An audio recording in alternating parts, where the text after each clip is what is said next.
we take a big stack of material, pull out the key stuff just for you. And look, many of you tell us you've hit this point right. You get English, you know the grammar, but then you actually have to speak it.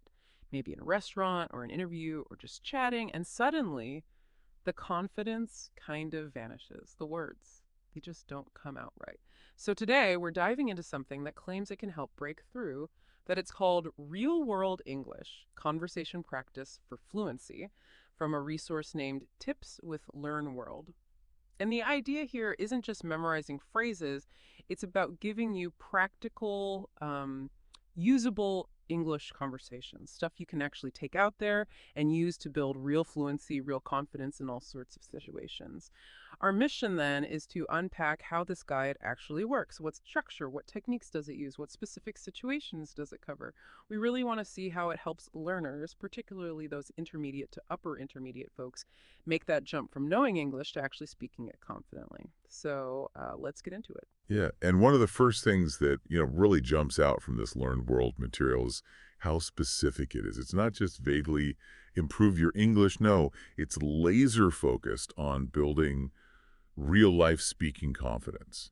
And I think the smart part isn't just the phrases, it's this idea of practicing under simulated pressure. The confidence isn't built just reading a book, right? It's about practicing in ways that feel a bit like the real thing, which makes actually doing it less scary. That's a really good point. It's a crucial difference. And they state that objective clearly: fluency and confidence in real world scenarios, specifically targeting intermediate to upper intermediate, so B1, B2 level, roughly, for people who understand a fair bit but maybe freeze up when speaking. Exactly, that sweet spot where you have the knowledge, but maybe not the activation skill yet. And they suggest 30 to 50 minutes a session. That feels manageable, right? Not too overwhelming. Totally.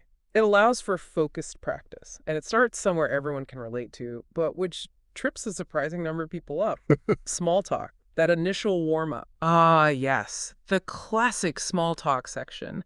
Breaking the ice, practicing casual chat like you would with work colleagues or someone you just met. The examples are pretty standard, aren't they? How's your day? Doing anything fun last weekend? Seen any good movies lately? That kind of thing. Gets the ball rolling. But here's where it gets interesting, I think. It doesn't just stop with the opening question. It really hammers home the importance of follow-up questions, asking more to keep the conversation going. And that's not just a nice to have, it's fundamental to, actual conversation, isn't it? Okay. Showing you're listening and engaged. So you're prompted to ask things like, oh yeah, what did you like about it? Or whereabouts did you go? Or would you recommend it? Oh, it pushes you beyond just giving a one-word answer. It forces you into a proper back and forth. Yeah, that's so important. It turns it from an interrogation into an actual interaction, builds a connection. Okay, so once you're warmed up with that, the guide jumps into more specific functional language. Next up is a big one: at a restaurant. Right. And this bit is set up as a role play, customer and waiter. And they encourage you to swap roles, which is clever. It means you learn both sides of the interaction. You internalize the whole flow. Ah, I see. So you practice asking for things. Exactly, like, I'd like the grilled chicken sandwich, please, or can I get that without onions? Basic stuff, but essential. Or asking, what's today's special? And of course, the all-important, could I have the check, please, covers the whole meal, basically. Pretty much. It's very practical. So from those everyday practicalities, it then shifts gears a bit, raises the stakes, preparing you for more formal, maybe higher pressure situations, which brings us to section 3, job interview basics. Yeah, and what's really good here, I think, is it's not just about what questions to expect, but how to answer them effectively. Yeah. So you get the standard questions like, tell me about yourself, why this job, strengths and weaknesses, describe a challenge you overcame. The classics. But then it gives you these really concrete speaking tips, like speak clearly, obviously, but also use a structure, intro, main point, example, summary. Ah, like a mini presentation structure for each answer. Exactly. And use transition words, firstly, in my experience, for example, as a result, that kind of thing. The structure, it's not just about sounding organized. It's like a mental scaffold. It helps reduce the thinking load while you're speaking. So you can focus more on what you're saying rather than how to structure it on the fly. Precisely.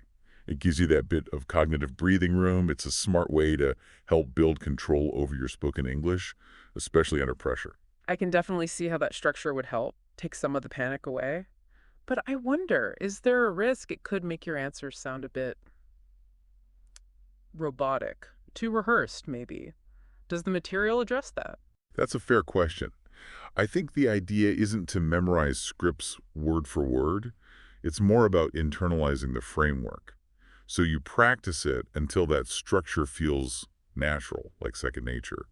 Then your own personality and spontaneity can come through within that structure. Okay, that makes sense. The structure is the safety net, not a cage. Right. It actually frees you up to articulate your thoughts more complexly, which is its own kind of spontaneity.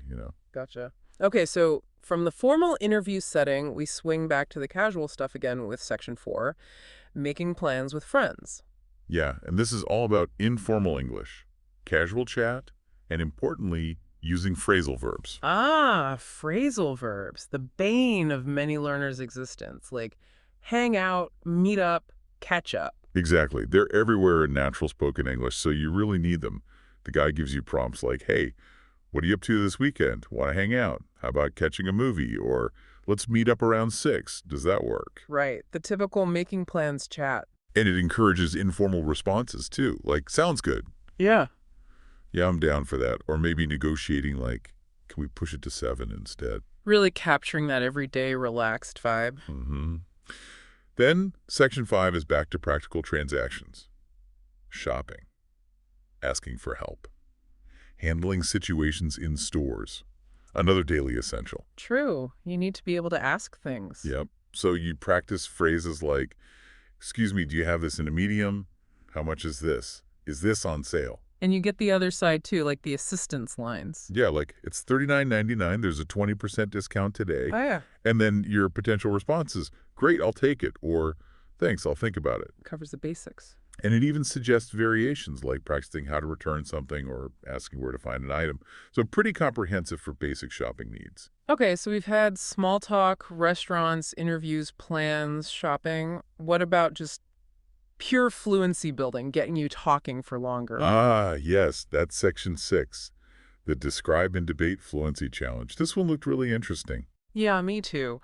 The goal here seems to be pushing you to speak continuously for, what, 2 to 3 minutes? Without stopping? What's the real benefit of that kind of pressure? That's a great question. I think the biggest benefit is tackling that sort of internal editor, that voice that stops you. You know how learners can often understand fine, but producing fluent speech is the block. This exercise forces you to just go, to connect thoughts to words without overthinking or pausing too much. Just keep talking, basically. Pretty much. On topics like work from home versus office, or describe a dream vacation, or debate saving versus spending, stuff you can have an opinion on. Right. And it gives you prompts to help. Crucially, yes, it provides phrases like, in my opinion, I strongly believe, One reason is, on the other hand. It's scaffolding again. It helps you structure your thoughts while you're speaking continuously, preventing you from just rambling. It helps you sound coherent, even while pushing your fluency boundaries. That makes sense. It supports you while challenging you. Okay, so those seem like the core scenarios. But the guide doesn't stop there, right? It adds even more specific situations. Exactly. It expands into other really vital areas, like survival English, almost. For example, talking to a new neighbor. Polite introductions. Hi, I just moved in next door. I'm Name. Asking simple local questions like, any good coffee shops around here? Little things that make a big difference when settling in somewhere. Totally. And then there's asking for directions. Another classic need. Practicing, excuse me, could you help me? I'm trying to find the museum. And crucially, confirming you understood. So straight on, then left at the second traffic light. Yeah, confirming is key. Otherwise, you end up miles away. Been there. Then it covers the doctor's office, learning health words, explaining symptoms clearly.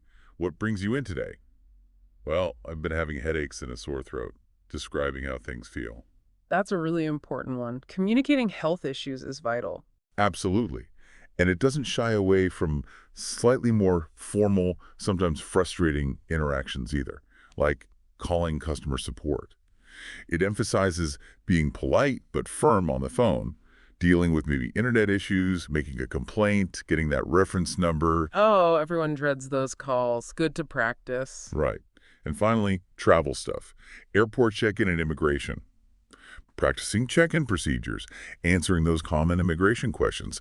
Purpose of your visit. Where will you be staying? Wow. Okay, so it really does cover a huge range of very common, often quite stressful, real-world situations. It really does. And there's one more optional bit.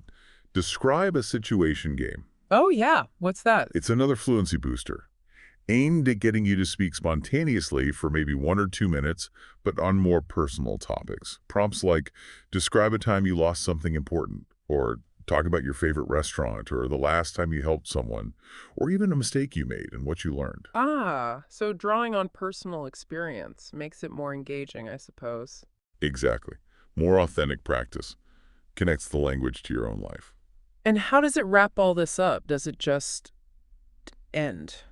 No, smartly, it includes a feedback section.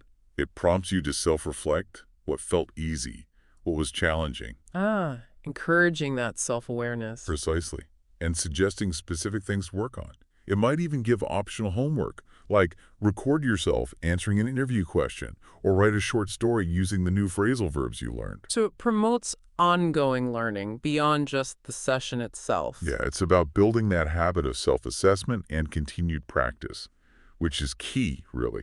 And the material also points out it's adaptable. You can tweak the difficulty, simplify things, add harder vocabulary, use it online or in person.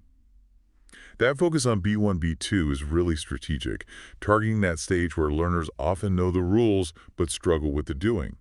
This whole approach seems designed to bridge that specific gap from passive knowledge to active, confident use. It's a really well thought out, modular way to teach practical speaking. Okay, so we've really dug into this real-world English conversation practice for fluency from Tips with Learn World. And it feels like a very structured, very practical path towards building that speaking confidence from just chatting, breaking the ice, to handling job interviews, ordering food, dealing with travel. It gives you the scripts, the scenarios, the practice structure to navigate those everyday moments much more easily. Yeah, and what really stands out, I think, for you listening is that it's not just about flashcards or memorizing lists. Hmm. It's about getting the feel for the conversation, the context, the flow, those little nuances. And this kind of structured practice, especially forcing yourself to speak continuously, getting feedback, it feels like a genuine shortcut to feeling more capable, more comfortable using English out loud. It's about building real communication skills, not just ticking grammar boxes. So thinking about all this, what does it mean for you? We've looked at all these scenarios, these techniques, follow-up questions, structured answers for interviews, just pushing yourself to speak. What's maybe one specific area of your own English speaking that you feel you could target next using a structured approach like this? And maybe think bigger picture. How could applying this kind of deliberate, consistent practice actually change how you approach learning English altogether, moving you from just understanding passively to actively, confidently participating in any conversation, any situation that life throws your way, something to consider?